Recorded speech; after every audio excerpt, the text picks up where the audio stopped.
अच्छा, हमारे पास दो स्टेट्स हैं इनिशियली।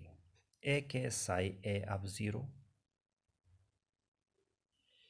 और दूसरा है साई बी ऑफ ज़ीरो। दो स्टेट्स हैं, डिफरेंट स्टेट्स है, डिफरेंट स्टेट आप कंसिडर कर ले। दो स्टेट्स है हमारे पास, psi A of zero, psi B of zero. दो डिफरेंट स्टेट्स है और इनकी एनर्जी सेम है। मतलब ये भी ई नाट है, इसको अगर हम ई नाट सपोज कर लें, और इसकी एनर्जी भी ई नाट है। Same, different states have the same energy.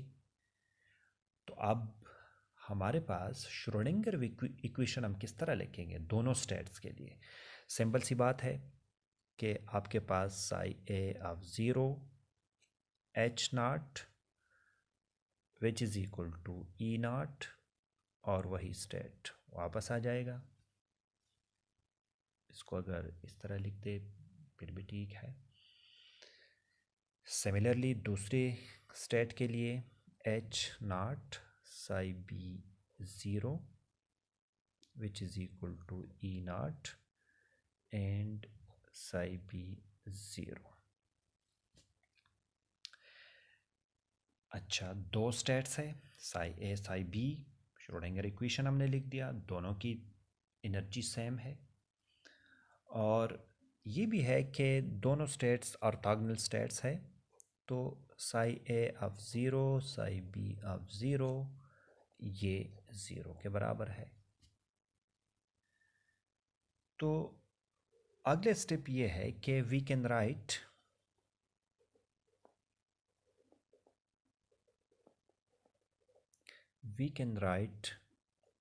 the linear combination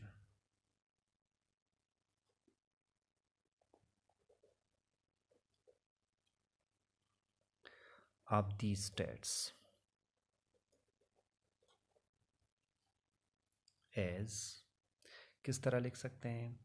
मतलब इसका लीनियर कम्बिनेशन में साई ज़ीरो ले लेता हूँ। लीनियर कम्बिनेशन मींस के कोई भी constant alpha psi A of zero plus beta psi B of zero, इसको लीनियर कम्बिनेशन इस तरह लिख सकते हैं। तो ये जो साई ये स्टेट हमारे पास है, ये दो स्टेट्स का लीनियर कम्बिनेशन है। This is still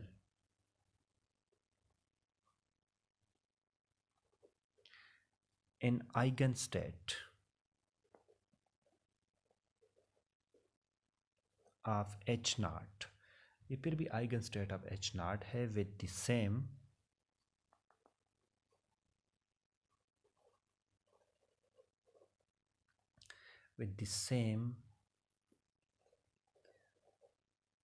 eigen value। जिस तरह हमने ई नाट लिखा था बिल्कुल same.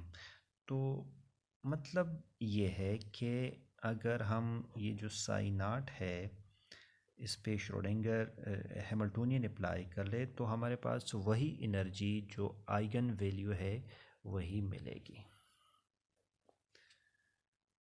Now if the system is perturbed, अब ये हमारे पास इनिशियल है। अब अगर इस सिस्टम को परटर्ब किया जाए, नाउ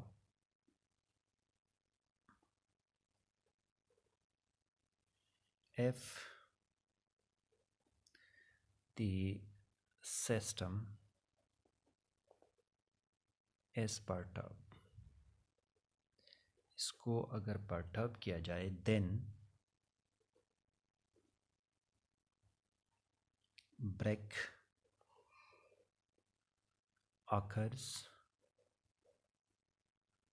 and degeneracy, ज़ाहिरी बात है।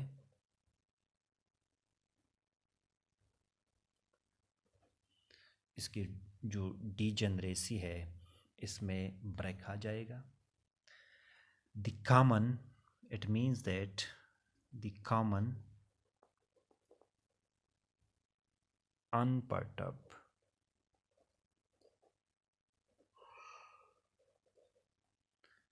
एनर्जी, ये जो कॉमन अनपर्टर्ब एनर्जी ई नॉट दो स्टेट्स की है, स्प्लिट्स इनटू टू स्टेट्स। मतलब ये तो परटर्ब हो गया, मतलब हमारे पास ये जो कॉमन एनर्जी स्टेट था ई नॉट, अब ये परटर्ब हो गया। ये परटर्बेशन आ गई तो ये जो ई नॉट है ई नॉट नहीं रहेगा, कोई और एनर्जी हमारे पास आ जाएगी। और वो अगर वो डिफरेंट एनर्जी आ गई तो इसका तो मतलब ये है कि हमारे पास ये जो हैमिल्टोनियन है H psi which is equal to E psi आ गया। यहाँ पे हमारे पास ये जो हैमिल्टोनियन भी चेंज होगा, ये वेव फंक्शन चेंज हो गया, आपके पास ये जो एनर्जी है ये भी चेंज होगा और ये भी चेंज होना है।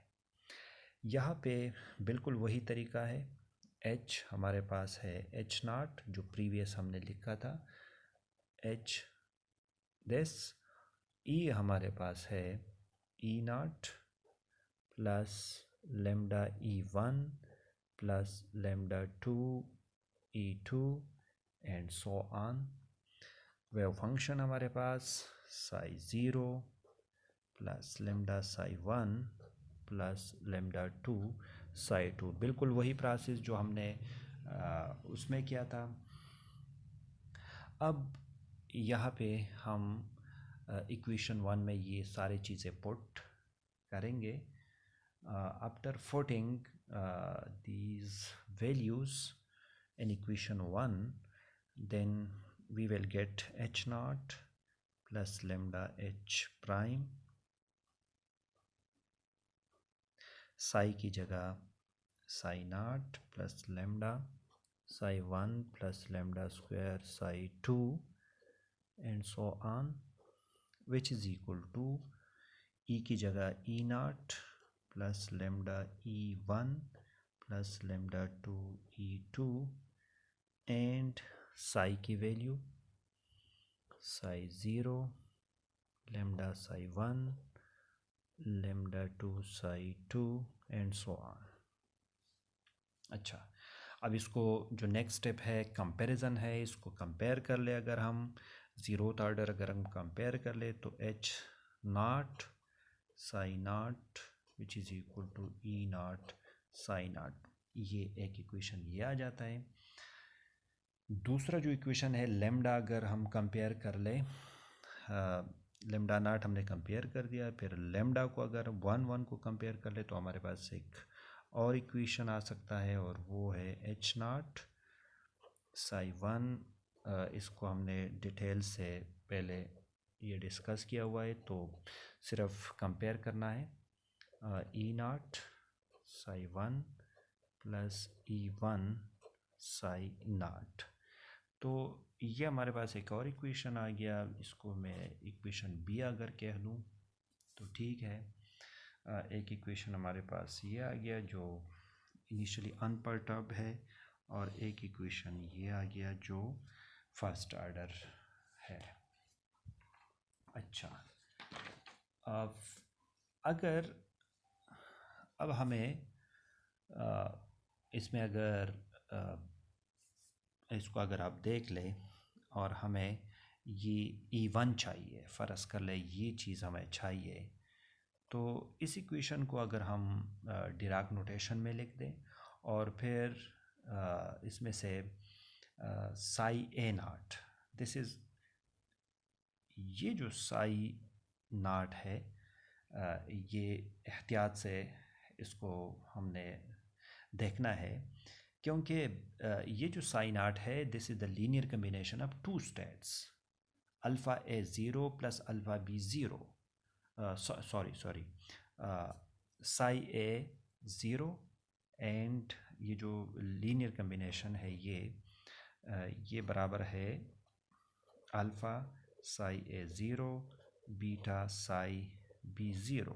तो ये एहतियात करना चाहिए कि हमें अगर E1 अगर हमने कैलकुलेट करना है तो साई नॉट से इसको हम मल्टीप्लाई नहीं कर सकते, हमारे पास ये लीनियर कम्बिनेशन ऑफ दिस है, psi A and psi B है।